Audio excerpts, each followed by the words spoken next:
Guess what happened to me today? There's a flag on the play, dude. These are things that keep me up at night. Being punched in the testicles. This is Jose. This is Ken. Does anyone know where we are right now? Well, here we are again. And we just spent about 15 minutes before we turned the recorder on trying to figure out what the hell we're going to talk about today. So we mulled a few things around in our mind. And I said, well, we've been through some big changes in the last probably 10 months, eh, Kenny? Yeah. Yeah, that, eh? Beginning of the year. Beginning of the year, January, mid-January. Yeah, it wasn't a New Year's resolution, but it just ended up as a decision we made. It was wake up in the morning after having a few bottles of wine with a friend, and we were dog sitting for them. They were on their way to, I can't remember, Jamaica. Or Vacation somewhere, yeah. Yeah, they asked us to dog sit for them, and her and I got into some wine, and I don't know what you and Andrew got into. Oh, it's Scotch, for sure. Scotch, yeah, for sure. Anyways, got up the next morning, and I'm like, I'm 50 years old, and I am hung over as hell. You're in bad shape for sure. Yeah. I'm like, why do I keep doing this to myself? And our daughter was coming for a visit later that day, and what am I doing? Yeah. So I think I said to you, I said, I'm going to take a break. I'm going to take a break from drinking. We had a really good summer the summer before. If you got to back it up just a bit and talk about, like, we were having a great time. We had friends and we were on the lake, and every day about, let's say we pushed it to 3 o'clock, was happy hour. Who wants a martini? And then, we were like, what is our daughter referred to us as? 23-year-olds with money? Or Right, 23. We drink like 23-year-olds but we have money. Yeah. But it was a good summer. For some friends of ours at the campground built a little, again, it was one of those ideas we thought up of as we were drinking, and said, how cool would it be if we build a tiki bar? So we built a tiki bar last summer on their site, their campground site.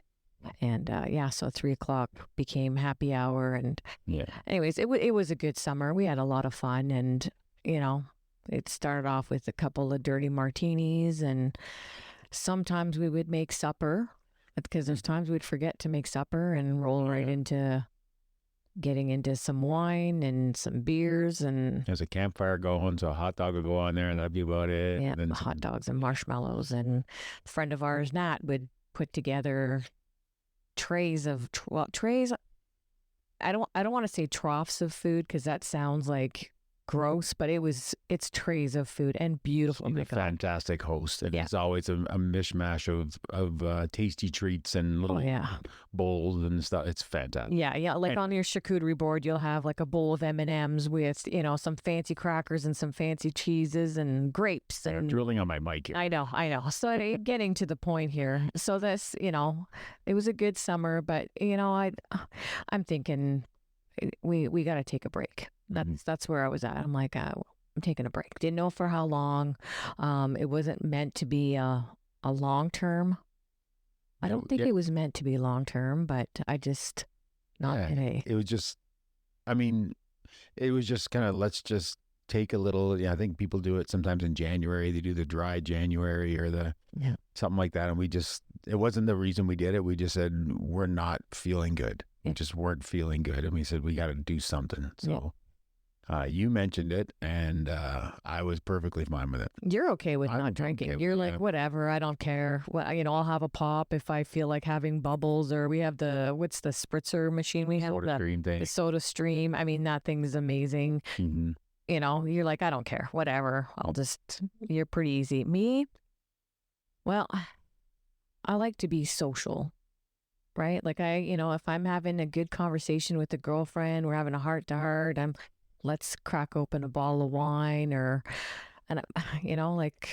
let's just... Makes you feel good. It does. It does make you feel good. Mm-hmm. But at the same time, you don't feel so good the next day. But that's why you got to drink the next day to get rid of that. Well, that was the problem there. So anyways, so we quit that day, and anyways, we're October 29th? Yep. Oh, because it's Christy's birthday today. Happy birthday, sweetheart. Yeah, it was Halloween, and yeah, it was just we really needed to focus on our health, and I was just was not feeling good, and it was not a hard decision for me to do, but I feel like you have a really addictive personality. Like you get into things. Like I think if you were to, seriously get into gambling, you'd be addicted to gambling. You're, games and stuff like that. You really got to force yourself to get off of games and stuff and just take a break from stuff because it hooks you in because you're an addictive personality and you are good at it. Yeah. Right. I was a good drinker. You were good at everything. Yeah. And you're all in. You're all in. Yeah. I think I scared myself a few times too last summer. It was like the next morning, one of the girls had said, oh, like you walked one of the girls back to her trailer. And I was like, really? I didn't remember doing that. And so I walked her by myself to her trailer, walked back to our camper by myself in the dark. No idea. You hear a story. No flashlight either. No flashlight. No. Yeah.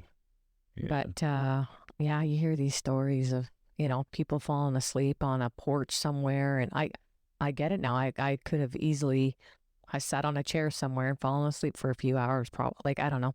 Anyways, it was getting to the point where it was ridiculous. And so it's, might have hurt a few of my relationships with some people that I wouldn't know. Certain people, right? Like, true. People stay away from you. Like, we kind of do now. We're like, oh, they're drunk. We're going in. Yeah, I look back on my military career, and I think if I didn't drink, I'd probably have way more friends. I find a lot of my issues I get into problems and trouble with involved alcohol. Yeah, absolutely. I hear you. But so it made for an interesting sober summer. Like I said, I used to, grab my bottle of wine and grab my glass, my plastic, I'm 50 glass, and go sit on a friend's deck and drink my bottle and, socialize. But the summer was different. It felt, I don't know, mentally for me, it was a bit of a struggle because, I thought everybody was upset with me, and come to think it was me. I was the one that wasn't grabbing my bottle anymore and being social and going to visit with them. Now I, go sit with my buble and, people get drinking and I'm like, I'm tired. I want to go back and go lay down. So by 9 o'clock, I think we're in bed almost every night. Yeah.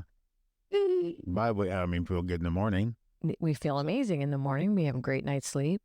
It's definitely been a change. We've had some people ask us, like, how long do you plan on, when do you plan on drinking again?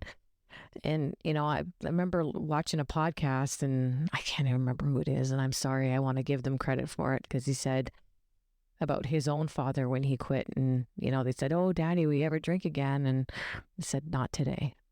Yeah. And I like that. To me, I like taking little bites off of stuff, like it's not as overwhelming. So not today. I don't want to get to that point in my life again where I'm so panicky about something. Like, we would go out to eat and I'm like, okay, I want to have a Caesar and I'm going to order a beer right away because she probably won't come back right away, and I'll be, done my Caesar, and I want to have my beer there, and I want to have a glass of red wine with dinner. And then, I'm like, Jesus Christ, like, calm down. Very specific. I don't want the wine until my food shows up. Oh, yeah, absolutely. And then it's like, well, are you having wine? If you haven't, might as well order a bottle. For the price of 2 glasses, it's another glass. I know. I like not having that panic anymore if we go out.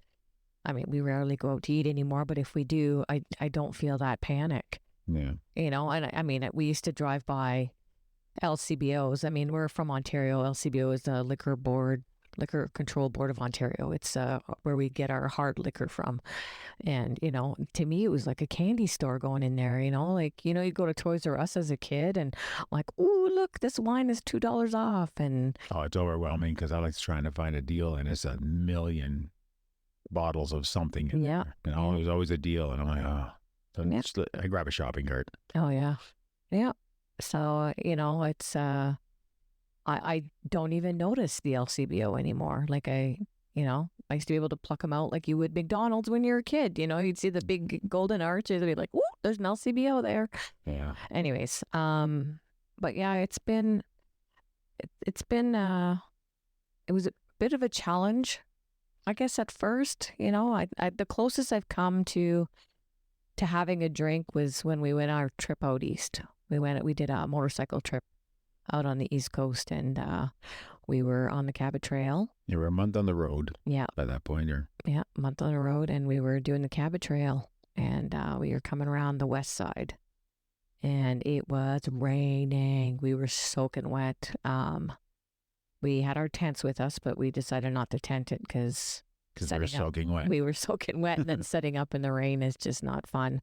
So we wrung out our clothes and got washed up, and there was a cute little restaurant in behind our little hotel. What do you call those? Where you pull up to the door, I think in a motel. Yeah. Anyways, yeah, we remember that little restaurant in behind us. Oh my God, yeah. Went in there, and the sun had come out. Well, the sun had come out. It was starting to set. Like the clouds were opening up, and the sun was setting. And you're on the ocean, and they're playing jazz music in the background. It was just, the atmosphere was so nice. It was cozy, warm in there. And I seen another couple by the window there. They ordered a bottle of wine. I'm like, oh, should we order a bottle?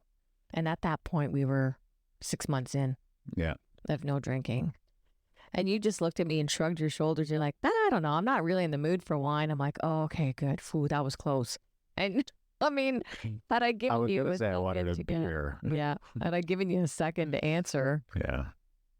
No, it was a good call because it was still a fantastic meal, and it wouldn't have added anything, but I think we just wanted it to mirror our other experiences we've had in life, where we've traveled to Europe and we'd had a wine or looking over a sunset somewhere, and it just really kind of solidify at home, and kind of, if there was any way that we thought we could add to this and make it so much better, but I don't think it would have. I know, but that's the thing is, I think in my mind I always romanticized having a glass of wine. It made it a nice dinner, and it made it more romantic. Like I don't know. It's what's in all the pictures. It's what's in the magazines, and all everything is the way it goes. Yeah. But this is it for, like I said, you said that it's not been tough for you. You've never had a real issue with, I mean, you could go a week or two and then you get together with the boys and you'll have a couple of beers watching hockey or football, whatever is in the season. But you've never, whereas me, it was an every night thing, get home from work and I'm like, oh my God, I had a shitty day at work. Give me a glass of wine. Yeah. And then, have a glass of wine with dinner, and then have a glass of wine after dinner while I watch TV and fall asleep. Mm-hmm. I'd have one with you. I mean, you're opening a bottle, I'm going to have a glass of wine. Yeah, absolutely. Yeah.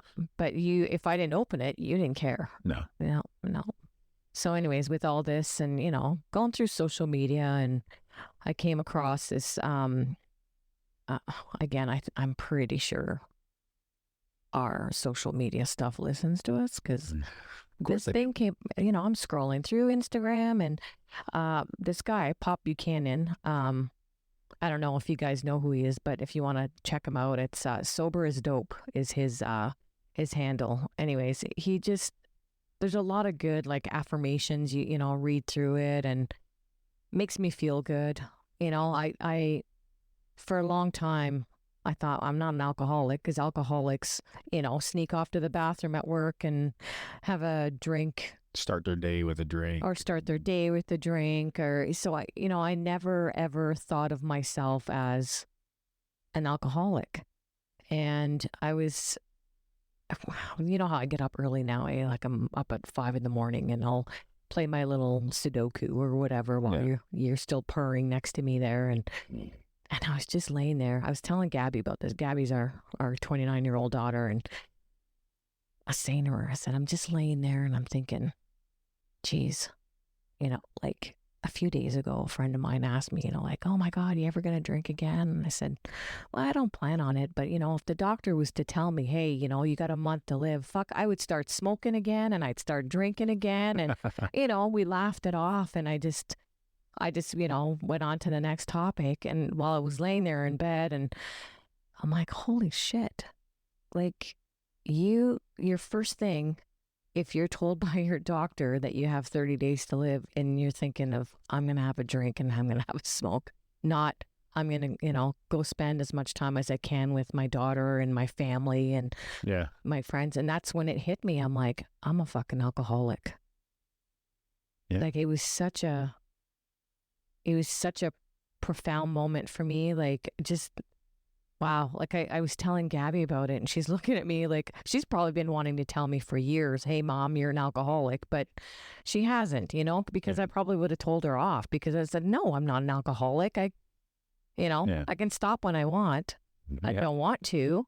I don't want to because I'm a grown ass man and grown ass woman. I can do what I want. Yeah. So like, I don't know. I just, I think for years I questioned that I had a problem and I'm like, nah, I can stop. I've stopped for, we'll do like said sober January or can't quit drinking in February and we can't stop drinking when we go on vacation. And so. Is that what they call a functioning alcoholic? Is that a thing? I don't know. I would have to Google it. I don't know. Like. But we used to watch that TV show Mom, and they talked about the ladies that go to AA and the men that go to Alcoholics Anonymous. Yeah. And it really brings a light to, they go at the extreme sides of, hardcore drugs and hardcore drinking and just out of control. But it really opened my eyes to it when a lot more social media and a lot more bigger actors, not that I follow what actors do, but people saying, I just don't need to drink to better my day, to better my life. So, and they just decided to go sober. There's a lot of them out there now. And I think that's really eye-opening. I myself am not fully sober. I still do cannabis. I still have some mental issues that I'm still sorting through and with the military and that. And I find the cannabis calms my brain down a little bit, and I'm not doing it to have a great time. It's just something I'm trying to work with to try and get through therapy and stuff like that. But I really take my hats off to people that are making this conscious decision to say that it's not benefiting alcohol, is not benefiting my life. Yeah. It's huge. It's huge. And people look so much brighter and they look so much more aware and they're having more fun and they're remembering what happened the night before. I think it's really mind blowing to see the world changing in 2023 and 2024 is going to be. I think so many more people are going to come out and just, be that way. Yeah, absolutely. Like I think a lot of people blame, they said, COVID made me an alcoholic.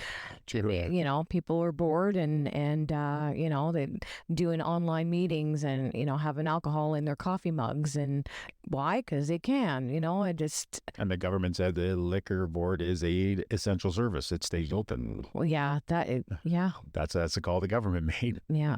But I mean, I get it and I don't get it at this, it's that double-edged sword that I don't like to play with because you cut or you get cut. Yeah. But I follow that Sober as Dope page and he interviews there's a lot of stars he interviews and on the tales of Matthew Perry passing away, and I do believe he was sober in the last couple of years, if I'm not mistaken. He struggled with addiction. I mean, obviously heavier than alcohol. Mm-hmm. But our condolences to his family. That's, to come through so far. And then anyways, there's still information coming out about that. But, just following a lot of social media and the big stars. Like I listened to Jamie Lee Curtis, she struggled with alcoholism and she was doing pills as well. She's, washing down pills with a glass of wine. And she said one day, she just over her shoulder, she said, "Oh, look at you, Miss Fancy Pants, like, who do you think you are?" Anyways, and she says it's a pernicious disease. And I thought, oh, I gotta have to look up that word. So what it means is it's having a harmful effect, especially in a gradual or subtle way. So it's and it's true. It's a romance. It's a romantic thing to do. Like, look at yourself. You like to have a glass of with a cigar, as a glass of whiskey or a scotch or whiskey, yeah, or cognac or whatever. Yeah, whatever's around you. Yeah, having a cigar, sit by the fire. Like it just there's something that comes with that is such a romanticizing it. You know what I mean? Like, yeah. I found this summer was a tough one for me when we went on a wine tour, with the way, because I'm not drinking. Yeah. I find I can smell alcohols more. Yeah. And it's not a bad thing. Yeah. And I can smell things I could smell in alcohols that I could never smell before because I was surrounded by it all the time. And I might have just finished a beer, a gin and tonic, and then I'm trying to taste the wine. It didn't really mash, but when I wasn't drinking any alcohol, I could smell it. And I was like, oh man, that smells amazing. I wish I had this sensory when I was drinking, tasting wine before, but I never did because I was drinking so much. I couldn't drink in moderation. If I was drinking, I was drinking. Yeah. And I didn't have a glass. There's no way I could have a glass, and then that would be it. If I was having some scotch and a cigar, it would turn into something else after. Yeah. Yeah. I could never just have one drink. Well, that's the thing and everyone's like, well, yeah, you could have just one. I'm like, no, I know, because I'm telling you right now, if I'm going to have a glass, I already want another one and I'm not even done my glass. Like it gets sad when it gets low. Oh yeah, absolutely. The panic sets in. But I mean, I rarely ran out because I always made sure I had plenty. Like But you're like that when you quit smoking. You if you had no cigarettes around, you panic. Yeah. But if you had some around, you didn't need to smoke. Yeah, like when I quit smoking, I kept my pack of cigarettes on the windowsill. That's where I kept them. And that way, I'd be doing dishes and I'm like, have a little stressful moment. I would look at them like, you know what? If I want one, they're right there. I'm okay. Yeah. I don't want one, or, like I'm not going to have one. It was a very, mind, like I think when I put my mind to something, I really like zone in on it and I do it. Yeah. But if you take it away from me, then the panic sets in and then, oh my God, I'm such a bitch. Yeah, you get panicky. Yeah. But I've noticed now, like I said, like we were saying, this was a bit of a weird summer, with regards to that. So I've been, reading a few books, not so much self-help, but just, letting some things go but I feel like my relationship with our daughter is better.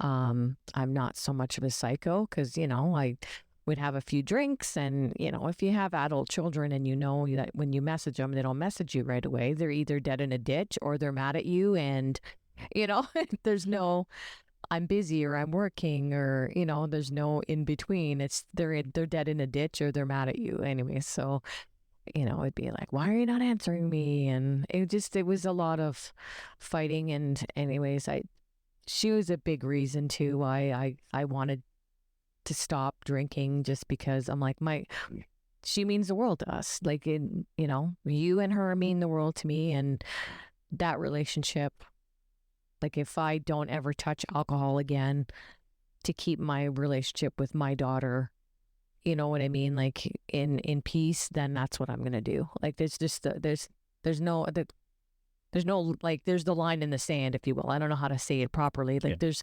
the choice is clear. Like it's a no-brainer is what I guess I'm trying to get to. But can I ask you a question? Yeah. I never really vocalized this to you before. I find our relationship's a lot better now because we're not drinking alcohol. I had thought about probably 5 years ago of going to Al-Anon myself, because I don't know. What's Al-Anon? Al-Anon is for it's for people who live with people who are alcoholics. And I'd seen a couple of things on a TV show or something. It might have been on Mom or something like that, or maybe it was video or something I saw. The Alkanon came up, and it's how to deal with living with an alcoholic or something like that. Yeah. And I contemplated. I never really. What would you have felt if I'd have done that, say, 5 years ago? Well, I felt like it's an attack on you. Absolutely. Yeah. Now I don't think it. Now I think absolutely. But back then I would have felt like. I felt like it would have been too. Oh yeah. Like I didn't know. I couldn't approach you about it. No. I found even when you weren't drinking, like if you decided, I'm not drinking this week or I'm not drinking this month or whatever, I found there was still a lot of anger. Oh yeah. And I don't know if it was from the alcohol or the in your body or whatever. Maybe it's just me. Maybe you're just mad at me anyway. No, maybe it was withdrawal. You're right. I felt angry all the time. Like if I wasn't drinking, and the minute I get like seriously like a mouthful of wine or a mouthful of beer, a mouthful of anything, I would just feel like the weight coming off my shoulders. It's I guess that's where the addiction comes in. It's not weight on my shoulders. Well, the weight of the addiction, I don't know. Yeah, I never did. Obviously, I never went anywhere and went forward with the type of thing. Yeah. But I'd contemplated it, and I didn't know what the resource was out there and how it would, I didn't want it to be one of these. You got to make a choice. You go to Alkanon, they go, you got to make a choice. You either live for yourself, or you live with this alcoholic. Yeah. I didn't want that choice. We'd been married 30 years or 28 years at that point. I'm not giving it all up. I'll work through it. And I mean, I can just, we take it day by day. Yeah. If you're angry that day, I'll hug it out. You'll be mad at me for a day, and then we'll hug it out at bedtime, and we'll carry on the next day. Yeah. But I contemplated. I didn't know if that would feel more like an attack, because I'm never going to tell you need to quit drinking. Yeah. I don't know if you would ever tell me that, but no. Well, you can't. Well, I question you. Well, with your cannabis, I ask you, and I don't know if you feel attacked when I ask you. I'm like, okay, like I'm going to take some gummies. Okay, why are you taking them? Is your state of mind to me? I still think you feel you got to take them. You go right ahead. I'm like, but I want to know why. Are you hurting somewhere, or are you what's going on with the mind? Can I take, some stimulation away from you? Still take the gummies, but what can I do to ease your, take the stimulation away, or go slap that bitch over there because he's driving you nuts, or, you know what I mean? What can I do for you that on top of, you feel you need to take a gummy, or you understand what I'm saying? So I don't know if you feel like. No, that was a valid question. It was quite at the right time as well, because, for example, when we were young, let's say mid-teens, so 14, 15, I think it was 15 or 14 when I had my first drinks, and we were with a buddy, and we snuck some booze at a party and whatever, and we got drunk, and I threw up, and it was all a crazy thing. But we've been drinking since 14, and I'm 56 now. So I kind of figured out what worked for me. I don't do schnapps anymore. I have a hard time with certain boozes because of really bad drunks I've had on them, type of thing. But cannabis, I've never done. Pot, I've never done. So when it became an option for me to deal with the cannabis side of things, I started with smoking. Well, I never smoked, so it hurt my throat. So I'd try oils, and then I'll try a gummy, then I'll try some edibles, and I'll try some cookies, and then I'll vape some this, and I bought a bong, I'm trying different things. So you're trying to find something that works for you, right? So you're trying all these different things in order to find something that works for you. So then fast forward maybe a year, we've been doing this 2 years before Canada became legal with cannabis. We were doing it medically. So 3-4 years down the road, I got a good combination of stuff that I like. I can't take this, or I take this gummy, and I smoke this joint, or I do.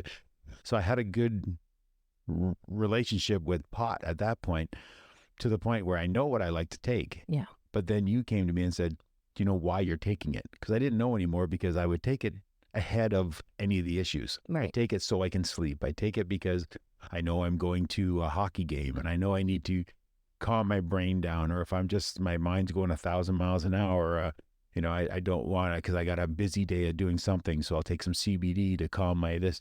I was taking it all ahead of the time instead of waiting. So I needed you to say that to me, you know why you're taking it? And then I backed right off of it. And then I have time now. I'm retired. So I have time to get anxious and get my mind going crazy. And then, and you're not drinking and you're sober. So you can help me with this. Whereas before, if I tried to do this while you were drinking and I'm trying to back off the cannabis, it would have really had a different effect on anything, because I would have just replaced it with booze because you were drinking. I'll say, you know, I don't need cannabis. I can just have a gin and tonic, or, you know. So you're really able to help me more now with backing off it. And if I'm not having a good day, then you can back that up. So it was a good time for you to be sober and for me to realize, what do I need? And then now I readjusted. I don't need as much as I've been taking. I could take as much as I've been taking. Yeah. But I take different things, and I try and back off on high THCs because it makes the TV show we're watching later funnier. You know, I could take a CBD because it just calms my brain down and then lets me sleep, and I don't have to be giggly and stupid to do it. Yeah, you're taking it, like, that's why I wanted to know, like, are you taking it just to get high, or are you taking it because, you know, like, this is driving me crazy, or my brain's not turning off, or my friggin' knees are killing me, or, you know what I mean? Like, that's, I just wanted to get a sense of why you're taking it, you know, like with me, with drinking, you know, like liked being drunk. I just don't like all the other crap that comes along with it. I don't like the argument. I mean, how many times have you and I have an argument when I was drunk over God knows what? Oh, you looked at me funny, or you made, you know, you put the emphasis on the wrong syllable. You know what I mean? It just, that's not how you put it on the fire. Oh, like, seriously, it's exhausting. I don't know how you put up with it. Like, you know, every time we'd go out somewhere, it would be, well, you're driving. Clearly you're driving because I'm going to be drinking. Like, it was never, but now it's like, oh, you're going to you go ahead and have a smoke, or, you know, have a gummy, or, you know, because if we, like you said, you go to a hockey game, and as a disclaimer, you don't ever drive when you've had anything, whether it's just CBD or anything, you just don't. And that was the other thing too, with my thing with being an alcoholic. I'm like, I don't drink and drive, so I'm not an alcoholic, because I know the minute I'm like, I plan on going there and I am not driving. Like, you know what I mean? Functional alcoholism. Well, if that's what it is, and no, it's to me, calling it a functional alcoholic makes it okay, and it was not okay. Like, I can say that now, but, you know, going back to, if you would have gone to those meetings and I would have found out, I don't know. I'm trying to think back at drunk Jose there, and probably would have been hurt, and I probably would have needed a glass of wine to get through it. I know, it's, you know, you laugh, but you don't laugh. It's like, yeah, I would have made it about me, and it's not about me. It was about you having to deal with me, you know, and and I'm sorry you had to deal with that. That's it's yeah, but it's all part of our journey. It is a part of what we were going through at the time, and I mean, there was a lot of stressors at the time for both of us. Your work, my work, Gabby, it's everything around us. You know, it was just, you know, I could blame everything for everything we were doing. Yeah, absolutely. But that's you know, it's focusing on things I could not control. Yeah. And the alcohol side of things felt like the only thing I could control, the uncontrollable. Yeah. And it never worked. Yeah. It never worked. I know that everything, and I've gotten into a lot of trouble in the military, and a little this and that, and it was all alcohol related. Yeah. And it's just, I'm happy where I'm at now. Could I have done it years ago? Probably not. Yeah. I don't think I was in the right place then, but hats off to people who are a lot younger than me and you now, that are making this conscious decision to be sober, or you know, make a lifestyle change that is just, it's mind blowing that people have that kind of maturity People say kids these days, but there's kids these days that are making great choices. Oh yeah, like They don't make the news. Yeah, our daughter doesn't. She's not a big drinker. She has the occasional drink, but she doesn't like the feeling of it. Yeah. I'm like, if I've done anything in my life that's worthwhile, is showing our daughter how stupid you can look when you're drunk. Well, there you go. Mission accomplished. I know, but it's a cycle in my family. I mean, my grandfather was an alcoholic. My uncle was an alcoholic. And I mean, it's certifiable, like get up in the morning and crack a beer, We used to do it when we would go camping, go weekend camping when we had our young family and we'd go with friends. And that was always the biggest joke, they'd come out of the tent with a beer in their hand, Oh, yeah. Because you're camping. You can have a beer leaving. for It's okay to, yeah. So it's, but, so it's some big changes, but,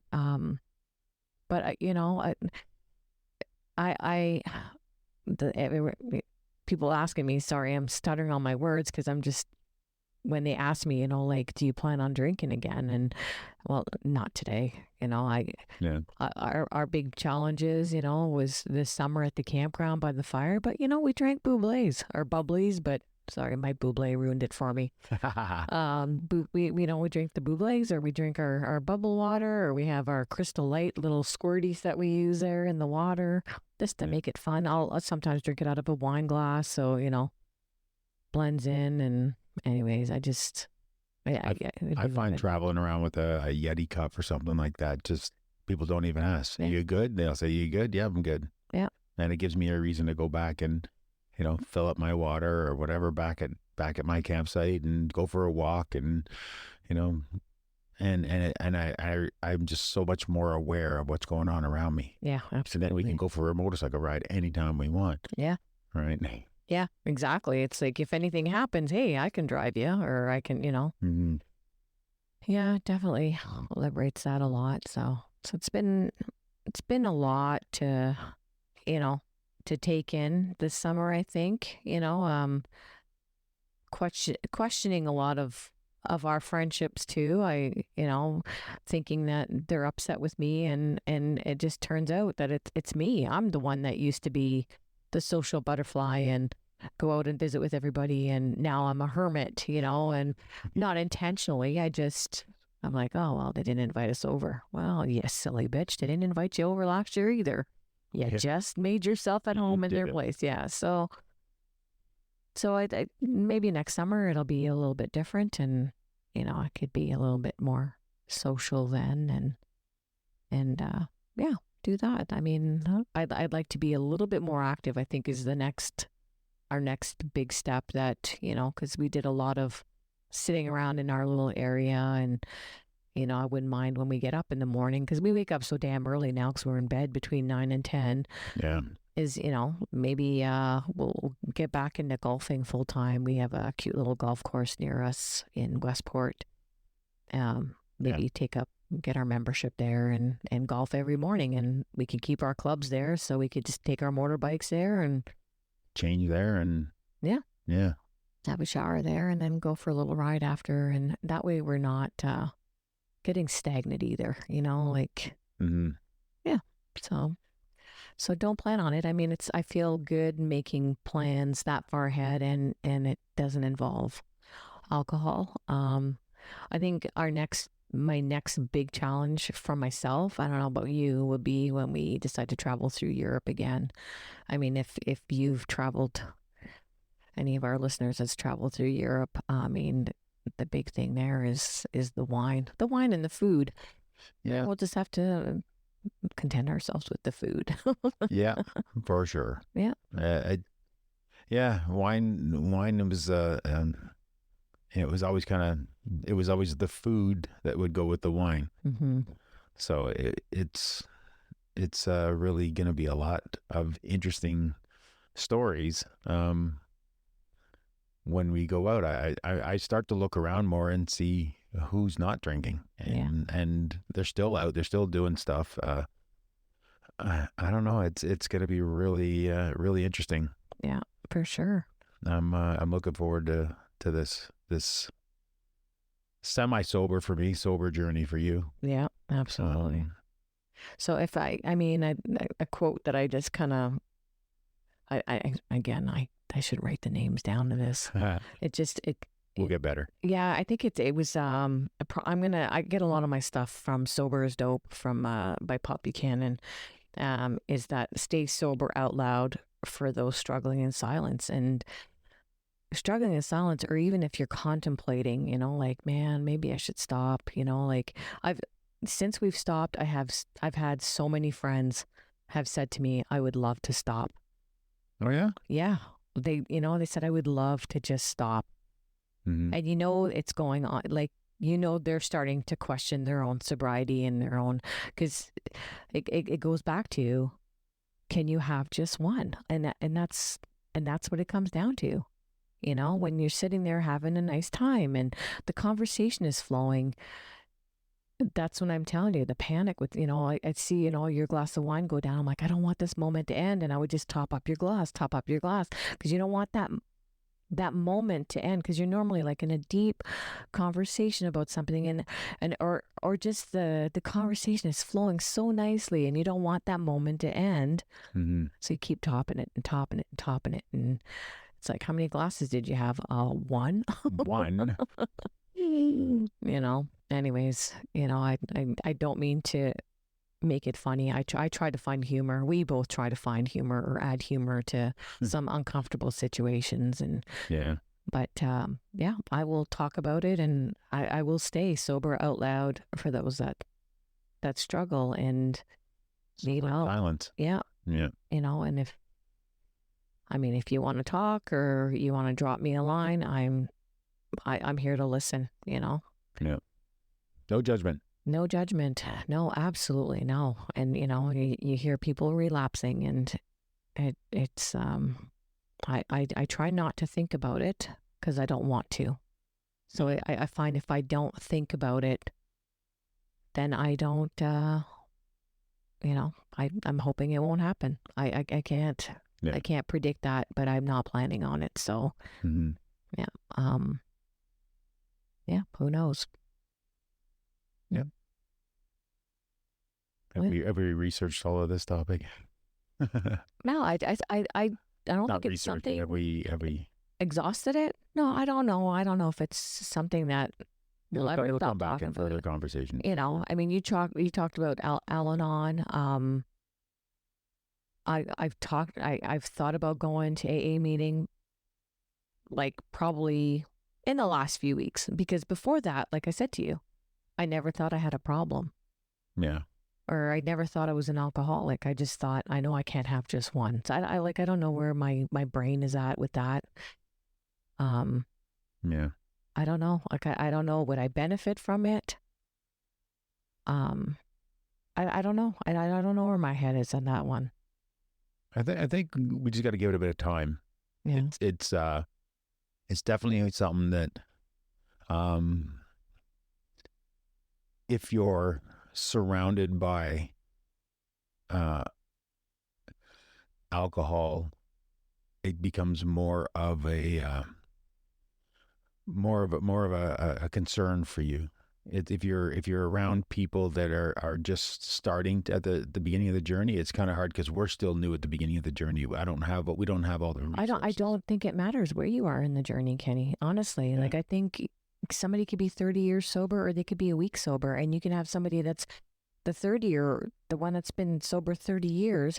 Just something happens, or struggling just as hard as a new person. Absolutely, I think absolutely. Yeah. Yeah.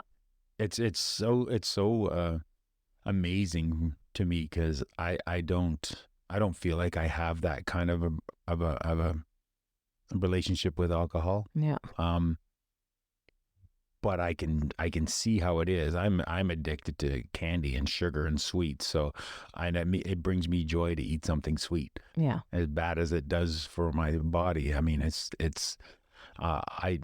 just my mind, my guilty pleasure, so to speak. Yeah. But it's amazing that's a powerful thing. It's a powerful thing to fight. Yeah.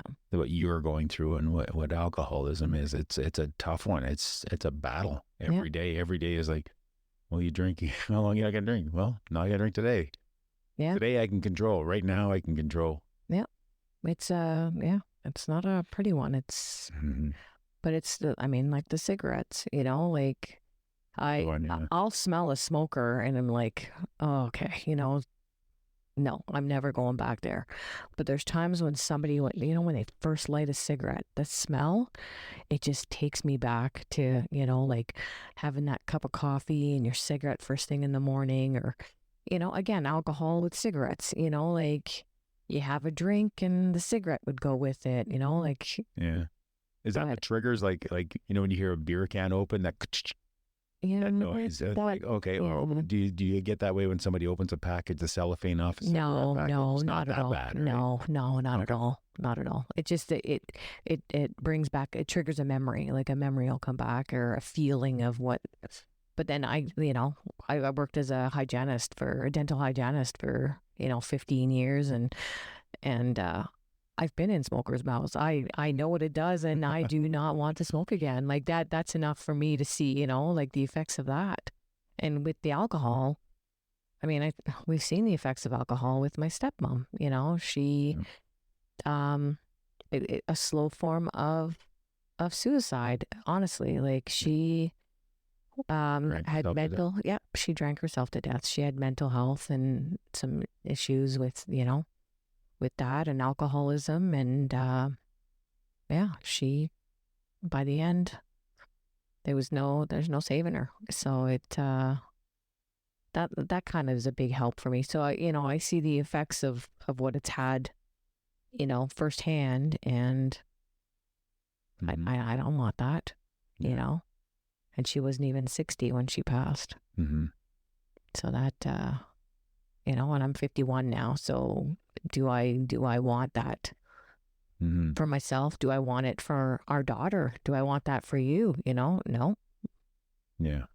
No, it was about a 10-year slide when she was progressing down. Yeah.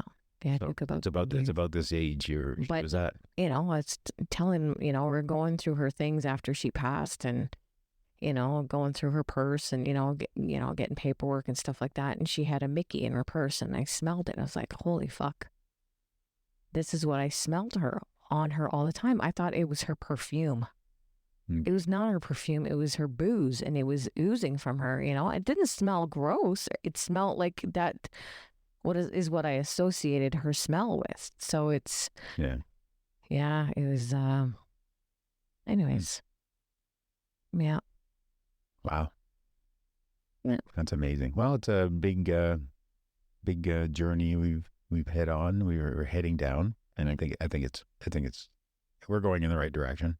I think so too. Yeah. Everybody out there that's struggling and doing the same thing, one day at a time. Yeah. Chin up. Yeah. The marvelous Mrs. Maisel. Tits up. Tits up. Tits up. Yeah. Yeah. Well, thanks for sharing all that. That was really nice. Well, you too. I mean, I had no idea. I'm glad you shared that with me because, I'm glad you waited to now to tell me because I honestly, I You're recorded. You can't go out. I know. I can't go off on you right now. No, I won't go off on you. I think it's, and you probably you would have been justified doing that. Yeah. Yeah. Are you tearing up? Always. I'm a crier. I only did 32 years in the military, airborne, stuff like that. I still a crier. Always was. Yeah. That's okay. Well, thank you for sharing with me. Well, thank you for sharing with me. I love you. And thanks everybody for listening to us.